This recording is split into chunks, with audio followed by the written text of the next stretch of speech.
मोक्षमार्गस्य नेतारम् हेतारं कर्मभूभृताम् ज्ञातारं विश्वतत्त्वानां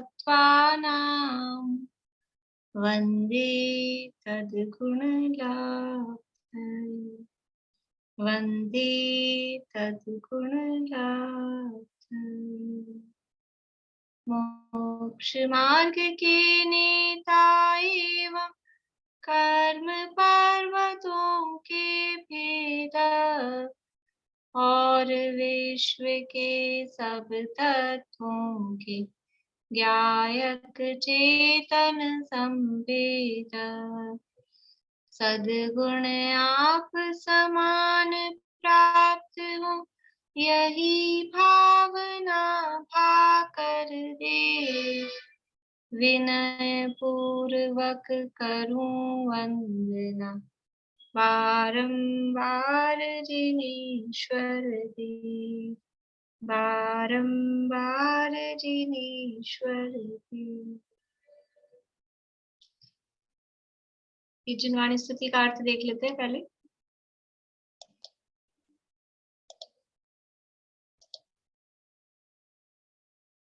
ये कई बार बनारसी दास जी हुए हैं, पंडित बनारसी दास जी।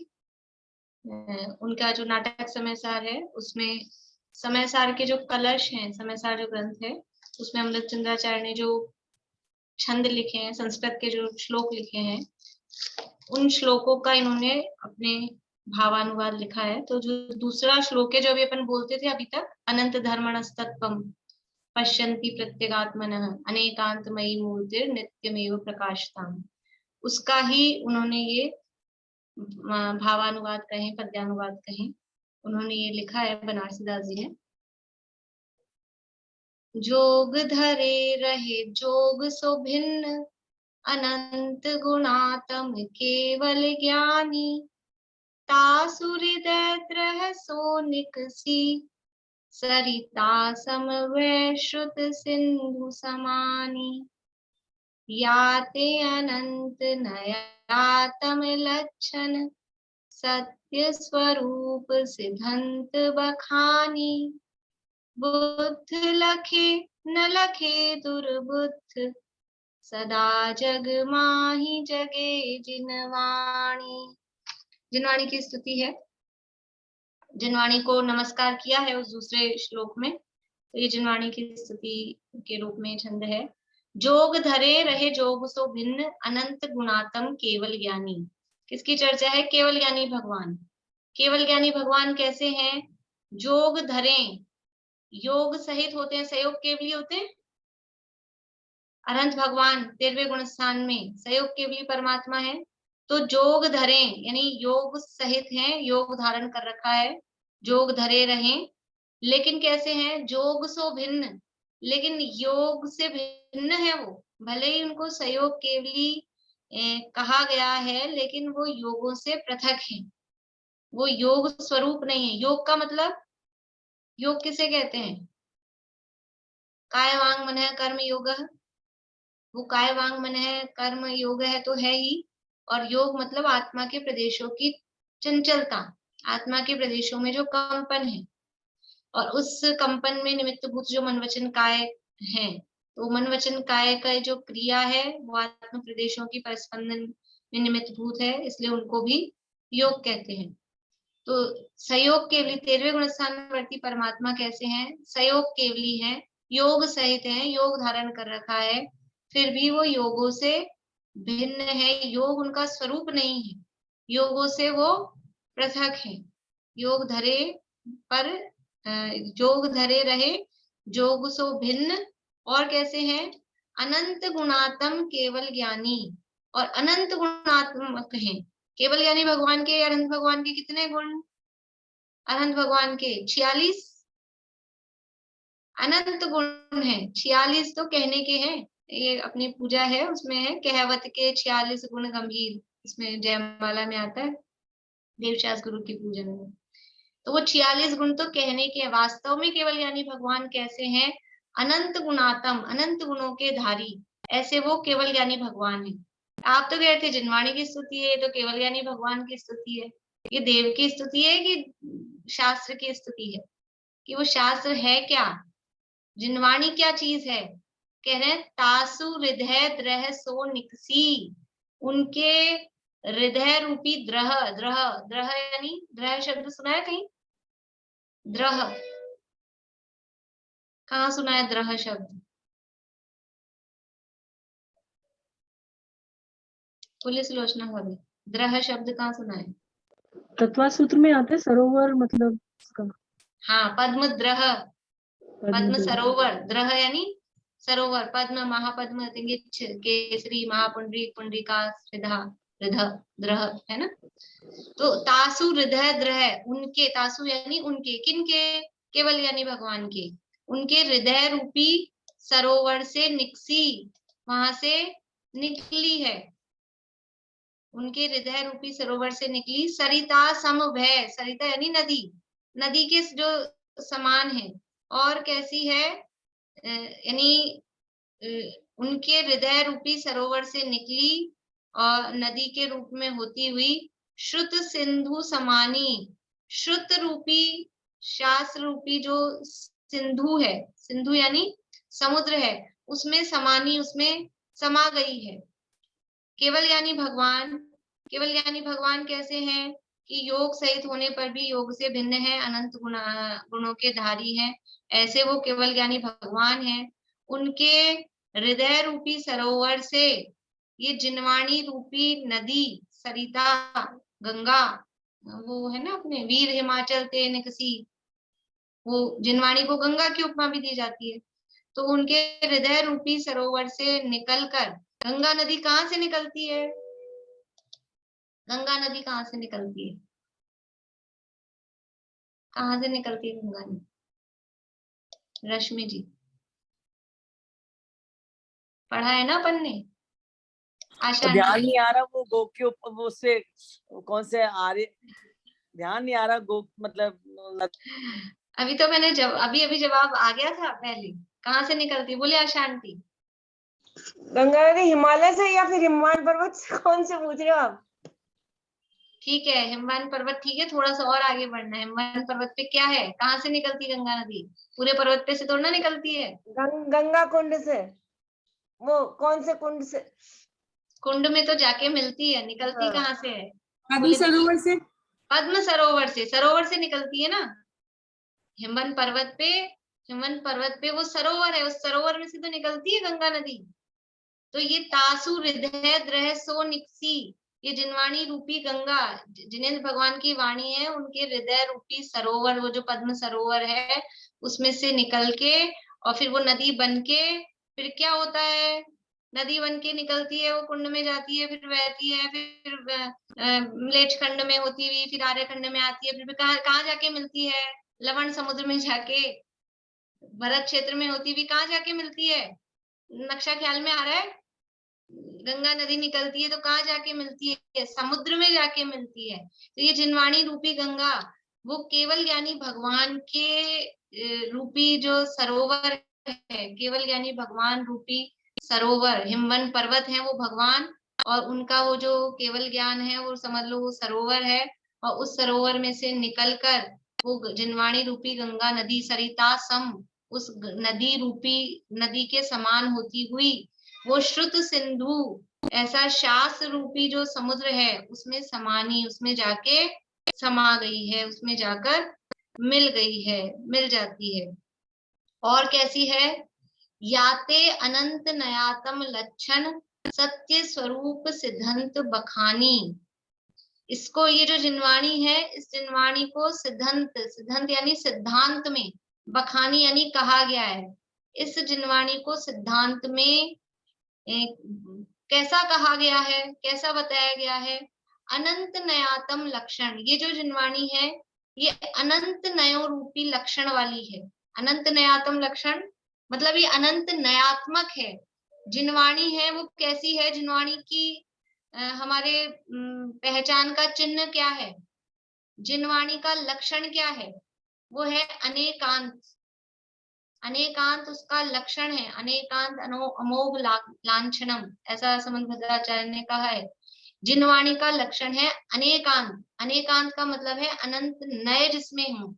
अनेकांत ये अनंत नयात्मक जो है वही अनेकांत है, और उसी को बताने वाला होने से उसको स्याद्वाद कहते हैं। तो इस जिनवाणी, ये जो जिनवाणी है ये अनंत नयात्मक लक्षण वाली है, अनंत नयात्मक है। और कैसी है?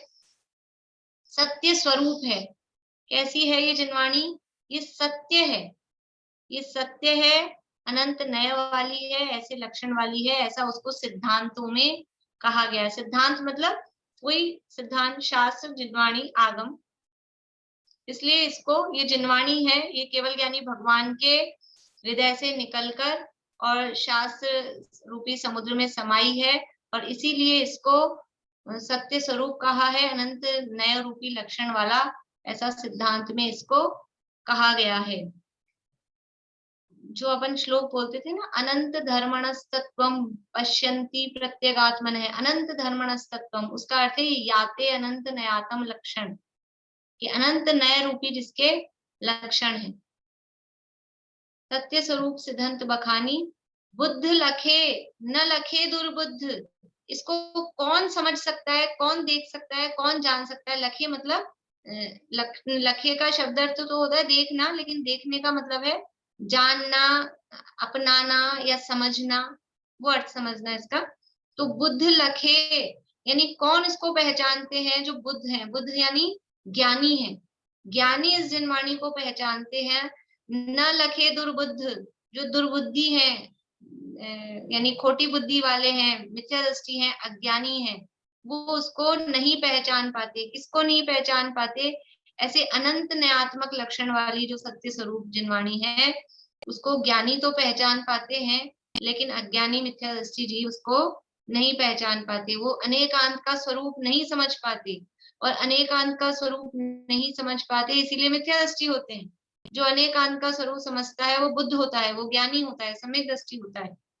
और जो अनेकांत का स्वरूप नहीं पहचानते वो मिथ्या दृष्टि होते हैं।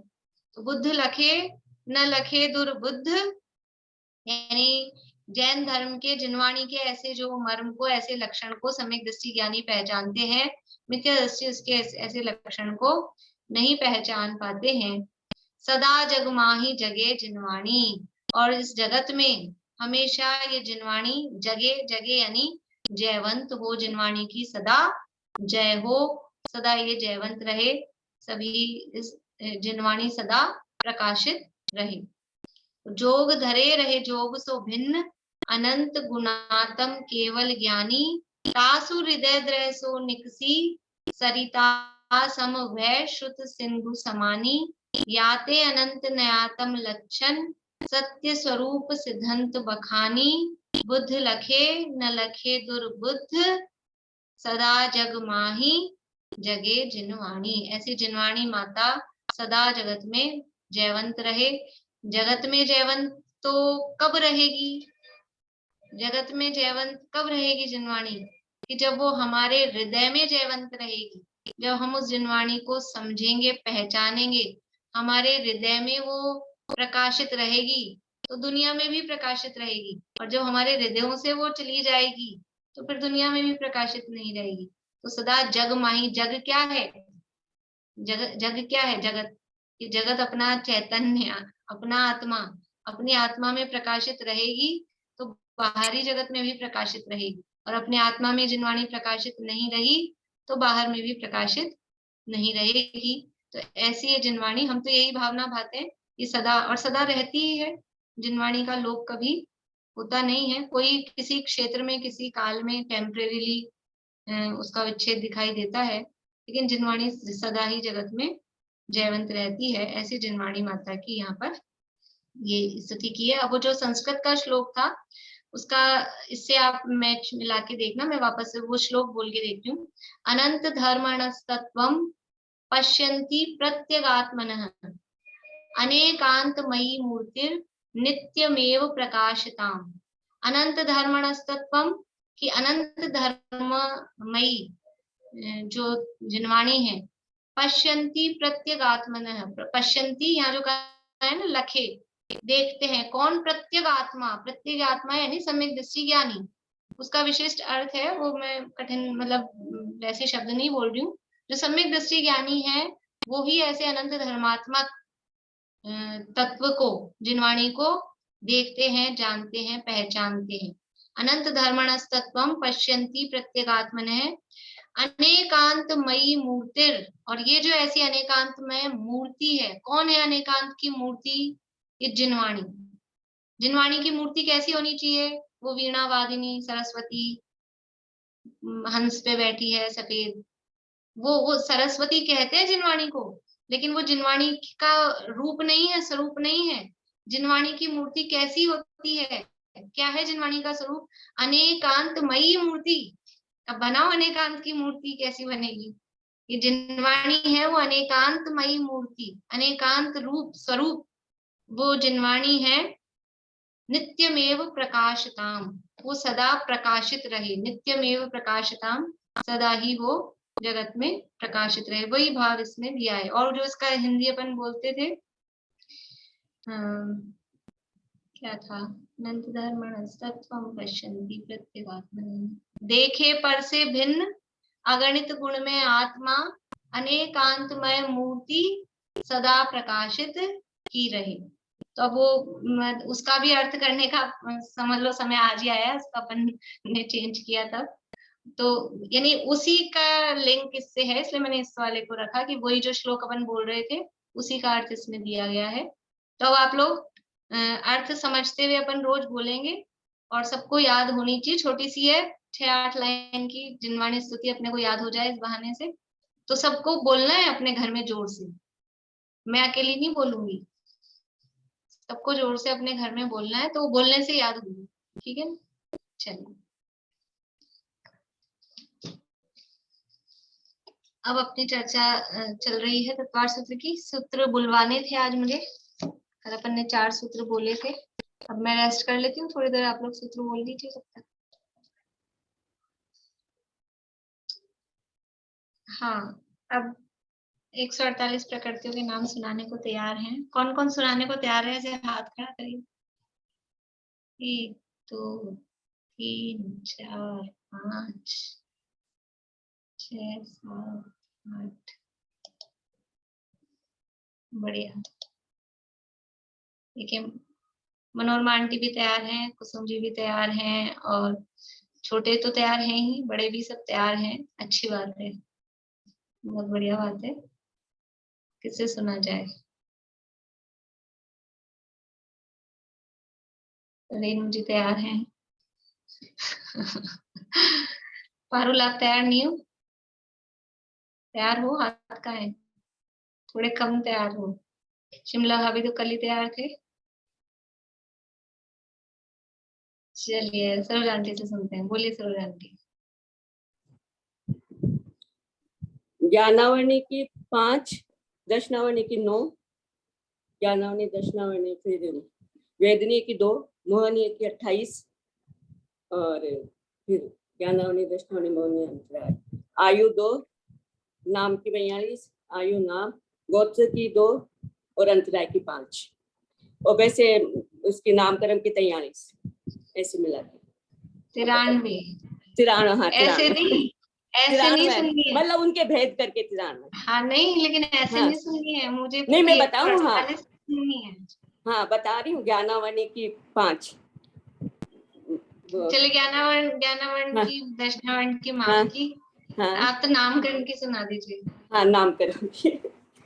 नामकरण की गति, जाति, शरीर, अंगोपांग, गति 4 गति, 4 गति, 5 जाति, 3 अंगोपांग, 5 शरीर, और फिर 6 संगठन, 6 संस्थान, और 5 संगात रह गया, और फिर अनुपूर्वी 4, और 2 वो विहायु गति।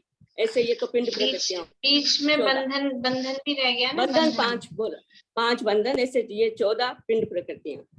फिर 8 एक उसमें निर्माण, फिर उच्छवास, आतप, उद्योत, और उपघात, परघात, और भूल जाते हैं ऐसे जल्दी जल्दी में। याद है वैसे सारी। चलिए ठीक है, बोलने में हो जाता है। हाँ सांस बढ़ जाता है मेरे तो। हाँ। बोलिए रश्मि जी, बोलिए। 8वां सुनाऊं या ये नाम कर्म की सुनाऊं? नाम कर्म की सुनाइए। गति की 4, नरक गति, तिरंज गति, मनुष्य गति, देव गति। जाति की 5, 1 इंद्रिय, 2 इंद्रिय, 3 इंद्रिय, 4 इंद्रिय, 5 इंद्रिय। और शरीर की भी 5। शरीर की 5 कौन सी होगी? शरीर की 5 औदारिक, वैक्रियक, आहारक, तेजस, कारमान, ये 5 हो गई शरीर की। और अंगोपान की 3, औदारिक, आहारक और तेजस। नहीं, औदारिक, आहारक और वैक्रियक, ये 3 हो गई अंगोपान की। निर्माण की 1, बंधन की भी 5, बंधन की 5 हो गई। ये औदारिक, आहारिक, वैक्रियक और ये 5 हो गई, है ना। और उसके बाद होगी संघात की। संघात की होगी वो संघात की वो 5 वो होती है ना, न्योग्र और वो नहीं संघात की भी औदारिक, वैक्रियक, आहारक यही होगी, है ना। और संस्थान की होगी 6, ये उसमें होगी 6 में सम चतुर संस्थान और न्योग्र परिमंडल और स्वाति और कुब्बज और हुंडक और वामन। पहले वामन, नहीं, पहले पहले वामन वामन, फिर हुंडक। हाँ। और फिर उसके बाद सहनन है। सहनन भी 6 ही है। सहनन में भी है व्रज नारा सहनन, नारा सहनन। पहला क्या है? पहला व्रज ऋषभ नारद सहनन, है ना। फिर ऋषभ नारद, फिर दूसरा है व्रज नारद सहनन, फिर नारद सहनन, हाँ। और फिर है अर्ध नारद सहनन, फिर किलिक, और फिर कौन सा है छठा, कौन सा? असंप्राप्ति, नहीं, असंप्राप्ति, हाँ, असंप्राप्त ध्यान नहीं आ रहा इसका स्फटिका। नाम। असंप्राप्त स्फटिका। फिर आ गए हाँ, फिर वो आ गए स्पर्श, गंध, वर्ण और क्या कहते हैं, स्पर्श, रस, गंध, वर्ण और ये आ गए, मतलब ये इसके 20 आ गए, अलग अलग गिनाऊं। और अनुपूर्वी, मैं चल रही मैं मेरे को जाना है, मैं बाद में सुना दूंगी। बच्चे जा रहे हैं। चलिए ठीक। हाँ, मेरे को पूरा आता है, मैं बाद में सुना दूंगी। ठीक, बच्चे जा रहे हैं। हाँ, आगे कौन बताएंगे? अनुपूर्वी से।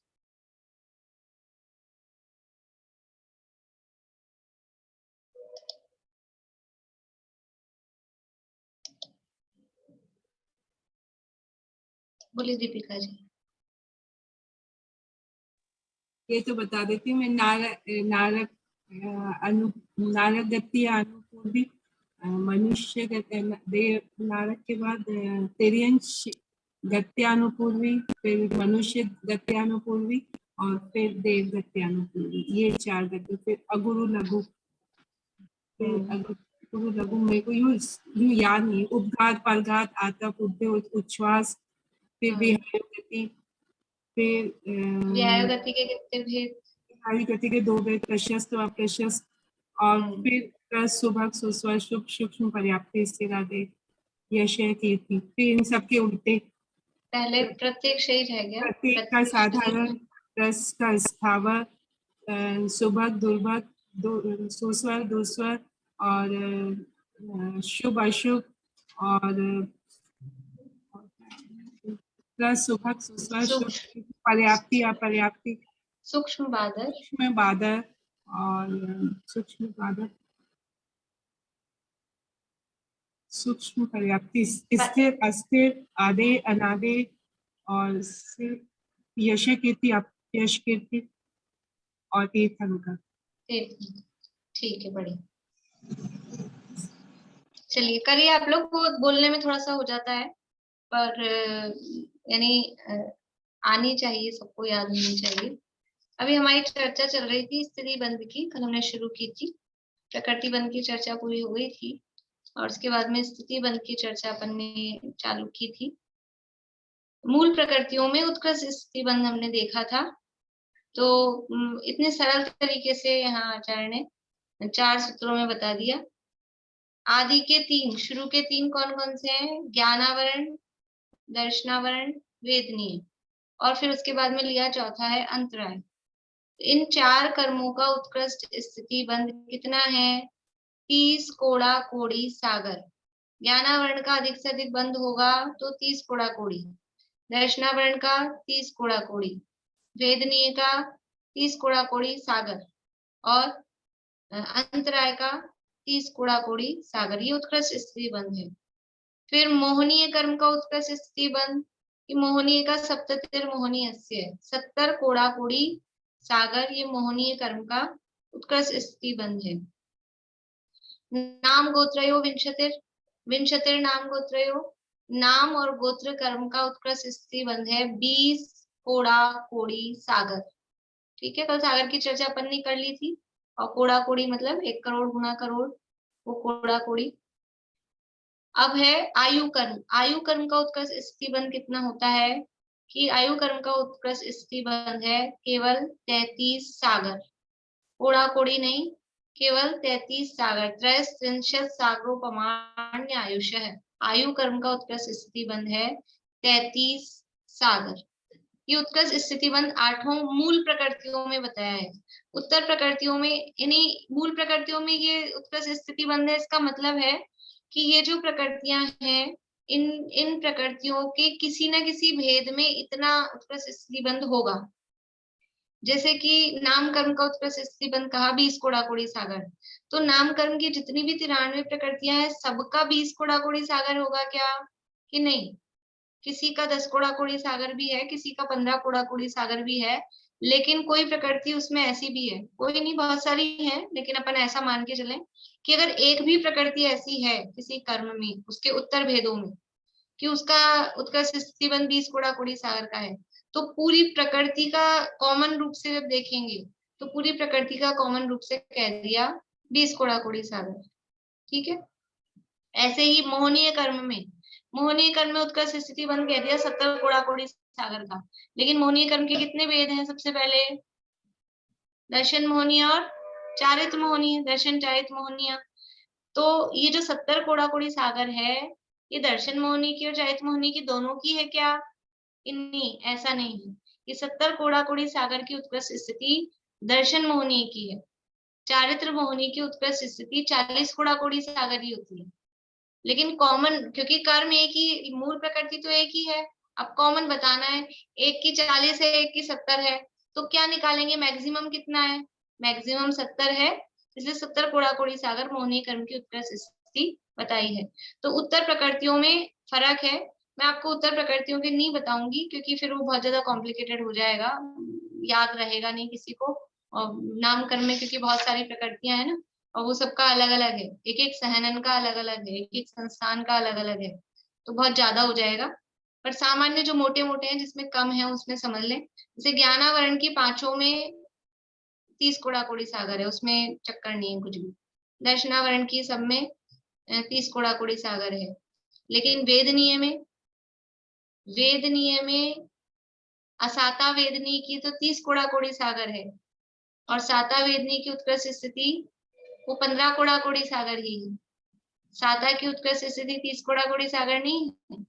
आप ये देखेंगे कर्मों में भी कि ज्यादातर पाप प्रकृतियों की स्थिति अधिक है, मतलब कंपैरेटिवली जो भी अशुभ अप्रशस्त हैं, ज्यादा अप्रशस्त हैं, उनकी स्थिति अधिक है, मैक्सिमम स्थिति, और जो पुण्य रूप कहें या थोड़ी कम अप्रशस्त है, उनकी स्थिति कम है।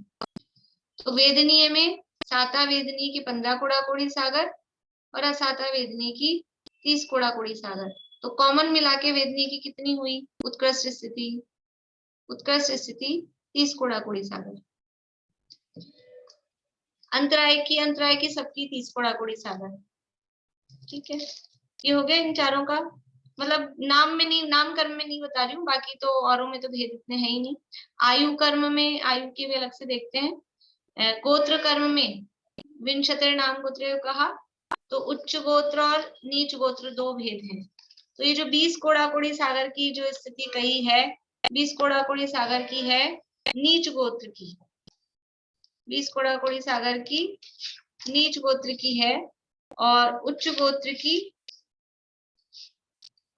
की है 10 कोड़ाकोड़ी सागर।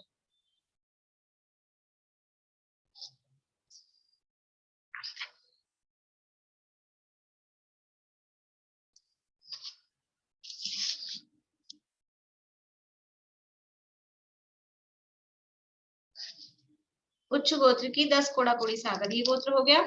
नाम को भी अपन छोड़ रहे हैं। और चारित्र मोहनीय में भी अलग अलग है, उसको भी डिटेल में मैं नहीं बता रही हूँ, वो सब जो नौकरशाह वगैरह है उनकी अलग अलग है स्थितियां, वो छोड़ दे। जो सरल है सामान्य सी है वो मैंने आपको बता दी है। और आप लोग अंतराय जो क्रम में चाहते क्या हैं बताया देखना था? तो मैं आपको 30 जगह बता दूंगी। बोलिए अंकल। अंतराय क्रम में 30 कोड़ाकोड़ी सागर सबकी है क्या? सबकी 30 कोड़ाकोड़ी सागर। ज्ञानावरण, दर्शनावरण, अंतराय, इन तीनों की सारी प्रकृतियों की एक सी उत्कृष्ट स्थिति है। ये उत्कृष्ट स्थिति की बात कर रहे हैं अपन। ऐसा नहीं समझना कि साता वेदनी की तो अपन ने 15 कोड़ाकोड़ी सागर कही है, असाता वेदनी की 30 कोड़ाकोड़ी सागर कही है, तो 15 कोड़ाकोड़ी सागर जगन्य हो गई और वो उत्कृष्ट हो गई, ऐसा नहीं है। ये 15 कोड़ाकोड़ी सागर साता वेदनी की उत्कृष्ट स्थिति है, 30 कोड़ाकोड़ी सागर असाता वेदनी की उत्कृष्ट स्थिति है, और वेदनीय कर्म की सामान्य रूप से कहेंगे तो 30 कोड़ाकोड़ी सागर वो उत्कृष्ट स्थिति है। जघन्य की बात अभी अलग करेंगे, ठीक है। उत्कृष्ट जघन्य शब्द तो समझ में आते हैं ना, वो जो शब्द शास्त्र के हैं वही बोलने में आते हैं, नहीं तो मिनिमम मैक्सिमम ऐसा अपन बोल सकते हैं। ये हो गई ज्ञानावरण, दर्शनावरण, वेदनीय, अंतराय। इसके बाद में गोत्र की हो गई, नाम के अपन ले नहीं रहे हैं, अब आयु की बतानी है ना। और मोहनीय कर्म में इतना सा भेद आपको बता दिया है कि दर्शन मोहनी की 70 कोड़ाकोड़ी सागर की उत्कृष्ट स्थिति है, और चारित्र मोहनी की 40 कोड़ाकोड़ी सागर की है। बाकी उसमें सब में नौकरशाहों में सब में अलग है, स्त्री वेद की अलग, पुरुष वेद की अलग, नपुंसक वेद की अलग, और हास्य रति, इन सबके अलग अलग है।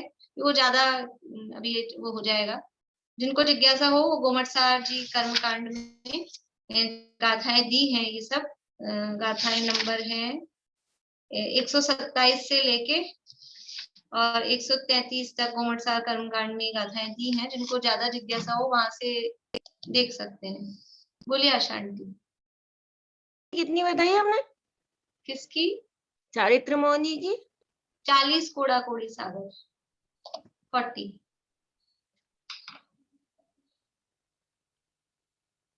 अब आयु कर्म की, आयु कर्म के भेद है अपने पास में चार आयु है, नरक, त्रियंच, मनुष्य और देव। तो नरक आयु की उत्कृष्ट स्थिति पता है सबको? नरक आयु की उत्कृष्ट स्थिति 33 कोड़ाकोड़ी, कोड़ाकोड़ी नहीं 33 सागर। नरक आयु की उत्कृष्ट स्थिति 33 सागर। तिर्यंच आयु की उत्कृष्ट स्थिति कितनी होगी? ये पढ़ा है अपन ने तीसरे अध्याय में। तिर्यंच आयु में उत्कृष्ट स्थिति कितनी होगी?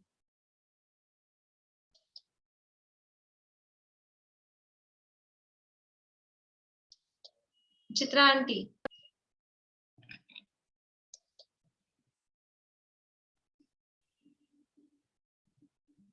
तारे नहीं, बोलिए अनीता आंटी। 1 कोटि पूर्व की। 1 कोटि पूर्व। वर्षा भाभी। ये उसके पीछे बता दें। 3 पल्ले की। 3 पल्ले। तिर्यंच आयु की उत्कृष्ट स्थिति है 3 पल्ले। भूमि के हिसाब से देखेंगे ना, भूमि में भी तिर्यंच होते हैं, तो तिर्यंच आयु की उत्कृष्ट स्थिति होगी 3 पल्ले। अब 33 सागर ज्यादा होता है कि 3 पल्ले ज्यादा होता है? 33 सागर। सागर ज्यादा होता है, सागर बड़ा होता है। अपन ने कल देखा था 10 कोड़ा कोड़ी पल्लों का सागर हुआ था, इसका मतलब है पल्ले छोटा है, सागर बड़ा है। एक सागर और 10 कोड़ा कोड़ी पल्ले, तो पल्ले कम हुए, सागर बड़ा हुआ, इसलिए 3 पल्ले वो आयु कम है, 33 सागर वो आयु अधिक है। तो कॉमन रूप से आयु कर्म की निकाल के बताई उत्कृष्ट स्थिति, तो 33 सागर कही। ये हुई त्रियंचों की। मनुष्यों की उत्कृष्ट स्थिति, मनुष्यों की उत्कृष्ट स्थिति बोले रेणु जी। तीन पल्ले, वही 3 पल्ले भोग भूमि के हिसाब से। तो मनुष्यों की उत्कृष्ट स्थिति भी 3 पल्ले और देवों की उत्कृष्ट स्थिति 33 सागर। ठीक है, तो देव और नारकियों की 33 सागर उत्कृष्ट स्थिति है, मनुष्य तिर्यंचों की 3 पल्ले है। तो कॉमन रूप से निकाल के देखेंगे आयु कर्म में उत्कृष्ट स्थिति तो 33 सागर यहाँ बताई है, लेकिन वैसे चारों की अलग अलग है। इस तरह से ये उत्कृष्ट स्थिति की बात है। अभी उत्कृष्ट स्थिति किसको होती है और जघन्य स्थिति किसको होती है उसकी भी बात पीछे की है, और उन्होंने भी पीछे उतनी ही सी लिखी है जो सरल सी है। बाकी उसमें एक एक की देखेंगे तो वो बहुत डिटेल है, काफी बड़ा चैप्टर है और काफी डिटेलिंग है मतलब उसमें, इसलिए अपन उतनी डिटेल में नहीं जाएंगे। वो गोमट सार की चीज गोमट सार में ही रहने देते हैं, जब कभी गोमट सार पढ़ेंगे तब वहां उतनी डिटेल से देखेंगे। अभी तो यहाँ जितना सा अपने को दिया है बहुत ज्यादा डिटेल नहीं करेंगे, नहीं फिर बहुत कठिन हो जाता है वो। ये उत्कृष्ट स्थिति तो सामान्य रूप से तो याद हुई आपको, मूल प्रकृतियों में 4 कर्मों की 30 कोड़ा कोड़ी सागर है, 2 की 20 कोड़ा कोड़ी सागर है, 1 की 70 है और 1 की 33 सागर है। कोड़ा कोड़ी नहीं है उसमें, केवल 33 सागर है। ऐसे सरल है। सबसे अधिक, अभी प्रश्न यदि पूछा जाए कि सबसे अधिक उत्कृष्ट स्थिति कौन से कर्म की है, मोहनीय कर्म की। और मोहनीय कर्म में भी कौन से कर्म की है, दर्शन मोहनीय की। दर्शन मोहनीय की सबसे ज्यादा स्थिति होती है। अब ऐसा पूछा जाए कि किन किन कर्मों की स्थिति एक सी है, किन 4 कर्मों की स्थिति एक सी है उत्कृष्ट स्थिति, ज्ञानावरण, दर्शनावरण, वेदनी और अंतराय, इन चारों कर्मों की उत्कृष्ट स्थिति एक सी है। ठीक है, 20 कोड़ा कोड़ी सागर की स्थिति उत्कृष्ट स्थिति कौन से कर्म की है, नाम और गोत्र की। ठीक है, ये सामान्य। अब है जघन्य स्थिति। जघन्य स्थिति कितनी कितनी है वो यहाँ पर बता रहे हैं। देखिए सूत्र नंबर 18, 19 और 20। ये भी सूत्र के आधार पे याद करना तो सरल है। प्रीति बोलोगे क्या पीछे?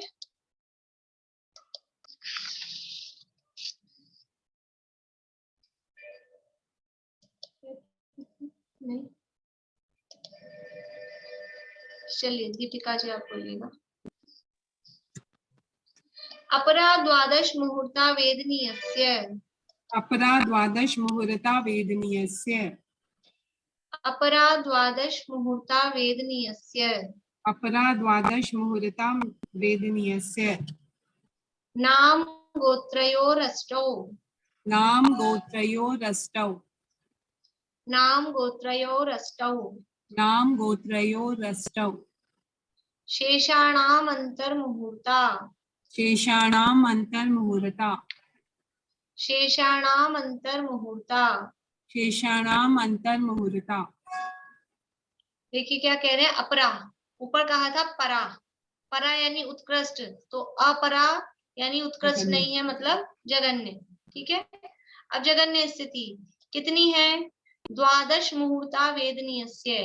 वेदनीय कर्म की जघन्य स्थिति द्वादश मुहूर्त, 12 मुहूर्त की है। द्वादश यानी 12, मुहूर्त यानी, मुहूर्त किसे कहते हैं, 2 घड़ी का एक मुहूर्त होता है, 2 घड़ी का एक मुहूर्त और 24 मिनट की एक घड़ी, 24 मिनट की एक घड़ी और 2 घड़ी का एक मुहूर्त। तो मुहूर्त में कितने मिनट हुए, 48, यानी 48 मिनट का एक मुहूर्त होता है। हम बोलते हैं अंतर मुहूर्त, मतलब मुहूर्त के अंदर अंदर, यानी 48 मिनट के अंदर अंदर, यानी 48 मिनट में एक समय 2 समय कम, वो अंतर मुहूर्त होता है।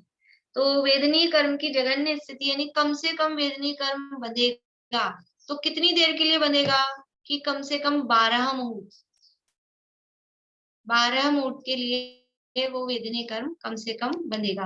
अपरा द्वादश मुहूर्ता वेदनीयस्य। वेदनीय कर्म की जघन्य स्थिति 12 मुहूर्त की है।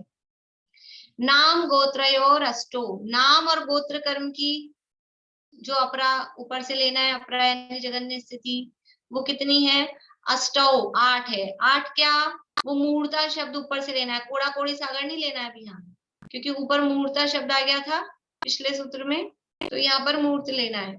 नाम और गोत्र कर्म की जघन्य स्थिति 8 मुहूर्त की है। नाम और गोत्र कर्म बनेंगे तो 8 मुहूर्त मतलब 48 को गुणा करो 8 से, तो उतने मिनट के लिए कम से कम बनेंगे। ऊपर वेदनीय कर्म के लिए भी 48 को गुणा करो 12 से, तो वो जितने मिनट आएंगे उतने मिनट के लिए कम से कम वेदनीय कर्म बनेगा। नाम और गोत्र कर्म, नाम और गोत्र का एक सा है, उत्कृष्ट स्थिति में भी साथ रहते हैं दोनों, जघन्य स्थिति में भी दोनों साथ रहते हैं। अच्छा मित्रता है दोनों की, तो दोनों की एक सी है। नाम और गोत्र की जघन्य स्थिति 8 मुहूर्त की है। और बाकी कितने बचे? 3 की अलग बता दी, अब कितने बचे हैं? 3 को अलग बता दिया तो 5 कर्म बचे। शेषाणाम यानी शेष जो 5 बचे, कौन कौन से 5 बचे? ज्ञानावरण, दर्शनावरण, मोहनीय, अंतराय, आयु, ये 5 कर्म। ठीक है, इन 5 कर्मों की जघन्य स्थिति अंतर मुहूर्ता, अंतर मुहूर्त है, यानी मुहूर्त के अंदर अंदर 48 मिनट में भी 1-2 समय कम, इतनी वो शेष कर्मों की 5 कर्मों की जघन्य स्थिति उतनी है। कल आप लोगों ने वो 3 कॉलम बनाए थे कि नहीं सबने? वो 3 कॉलम भर गए पूरे? भरे कि नहीं, लिखे कि नहीं उसमें? वो कॉलम भरने तो आपको सामने दिखेगा, ऐसे ध्यान नहीं रहता है। मैंने बना रखा है, मैं दिखा दूं आपको, लिखना चाहिए। तो ज्ञानावरण की उत्कृष्ट स्थिति, फिर ज्ञानावरण की जघन्य स्थिति। ज्ञानावरण की जघन्य स्थिति कितनी है? अंतर मुहूर्त, शेषाणाम अंतर मुहूर्ता कहा ना, अंतर मुहूर्त। बोली चित्रांति। 2 ही तो बने, उत्कृष्ट और जघन्य। तो एक कॉलम में तो नाम तो लिखेंगे ना, कर्म का नाम, कर्म का नाम। बढ़िया, रेणु जी दिखा रहे हैं, वो तो लिखते हैं वो पूरे पूरे आंसर, बढ़िया। ठीक है, ज्ञानावरण की जघन्य स्थिति अंतर्मुहूर्त, दर्शनावरण की जघन्य स्थिति अंतर्मुहूर्त, वेदनीय की जघन्य स्थिति 12 मुहूर्त, वेदनीय की 12 मुहूर्त, मोहनीय की जघन्य स्थिति अंतर्मुहूर्त। ठीक है, फिर आयु कर्म की जघन्य स्थिति अंतर्मुहूर्त, नाम की जघन्य स्थिति 8 मुहूर्त, गोत्र की 8 मुहूर्त और अंतराय की अंतर्मुहूर्त, अंतर्मुहूर्त। ठीक है, तो ये जघन्य स्थितियां, ये यहाँ पर भी यही समझना कि वो जघन्य स्थितियों में वैसे ज्यादा चक्कर नहीं है, सामान्य कथन है, लेकिन अभी अपने को ऐसा लग रहा होगा, अभी ये पढ़ते ही अपने को क्या भाव आ रहा होगा कि जब हम मोहनीय कर्म की जघन्य स्थिति अंतर्मुहूर्त है तो हम बहुत तीव्र भाव करते होंगे, यानी ये किसको बनती होगी? दर्शन मोहनी इतनी उत्कृष्ट स्थिति किसको बनती होगी? कि जो एक इंद्रियादि जीव हैं, जो बहुत पाप करते हैं, उनको ये जघन्य उत्कृष्ट स्थितियां बनती होगी। और अपन बहुत अच्छे काम कर रहे हैं, पढ़ रहे हैं, सुन रहे हैं, तो अपने को तो जघन्य स्थिति कम से कम इतनी सी बनती होगी। तो ऐसा नहीं होता है। अभी कौन बांध सकता है जघन्य स्थिति को? कौन बांध सकता है उत्कृष्ट स्थिति को? कौन बांध सकता है? हर कोई जीव ना उत्कृष्ट स्थिति को बांध सकता है, ना जघन्य स्थिति को बांध सकता है। तो उसके लिए भी एबिलिटी चाहिए। आप जघन्य स्थिति बांध पा रहे हैं कि उत्कृष्ट स्थिति बांध पा रहे हैं, उसके लिए उतनी पात्रता होनी चाहिए। ये जो उत्कृष्ट स्थितियां कही हैं, 70 कोड़ा कोड़ी सागर, 30 कोड़ा कोड़ी सागर, 20 कोड़ा कोड़ी सागर, ये उत्कृष्ट स्थितियां सैनी पंचेंद्रिय जीव की अपेक्षा से कही गई। एक इंद्रिय जीवों को, एक इंद्रिय की उत्कृष्ट लिमिट अलग है, 2 इंद्रिय की अलग है, 3 इंद्रिय की अलग है, 4 इंद्रिय की अलग है, असैनी पंचेंद्रिय की अलग है। ये जो लिमिट कही है, ये सैनी पंचेंद्रिय के हिसाब से कही है। मतलब कोई भी जीव बांध सकता है इतनी, तो 5 तरह की जाति वालों में से सैनी पंचेंद्रिय जीव इतनी बांध सकता है। इसलिए यहाँ मतलब बिल्कुल कॉमन रूप से बताया, एकदम सामान्य रूप से। जैसे अलग अलग उत्तर प्रकृतियों में अलग अलग स्थितियां थी, फिर भी किसी एक उत्कृष्ट स्थिति को यहाँ बताया है जो सबसे ज्यादा थी। ऐसे ही अलग अलग जीवों में अलग अलग लेवल है कि वो किस किस को बांध सकते हैं। तो यहाँ पर जो मैक्सिमम कोई जीव बांध सकता है, तो सैनी पंचेंद्रिय जीव ये मैक्सिमम बांध सकते हैं।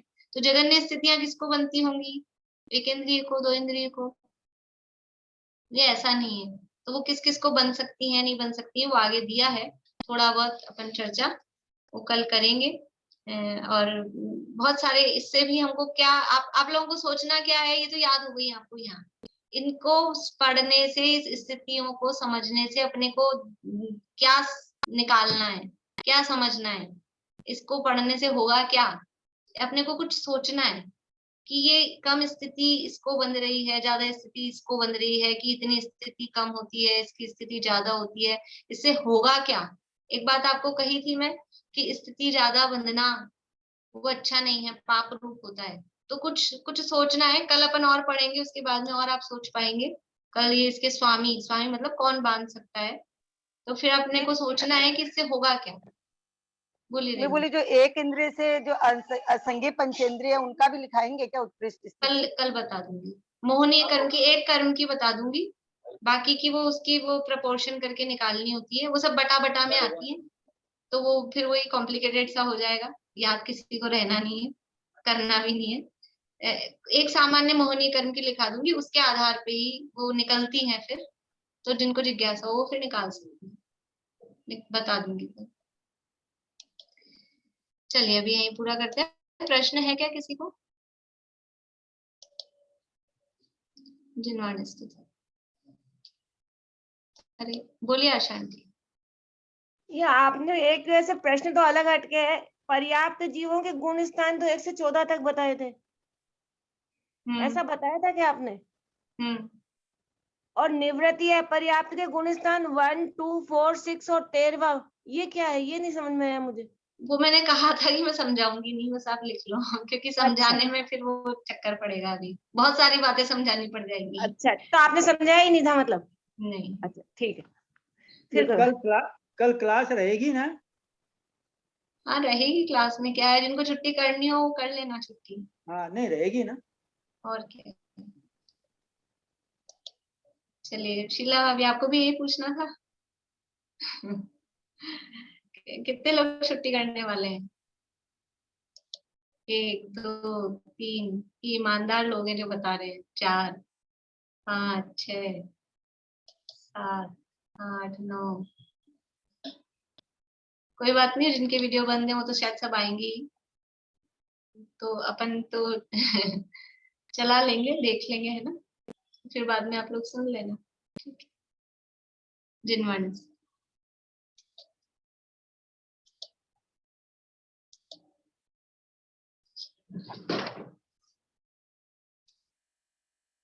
जोग धरे रहे जोग सुभिन्न, अनंत गुणातम केवल ज्ञानी।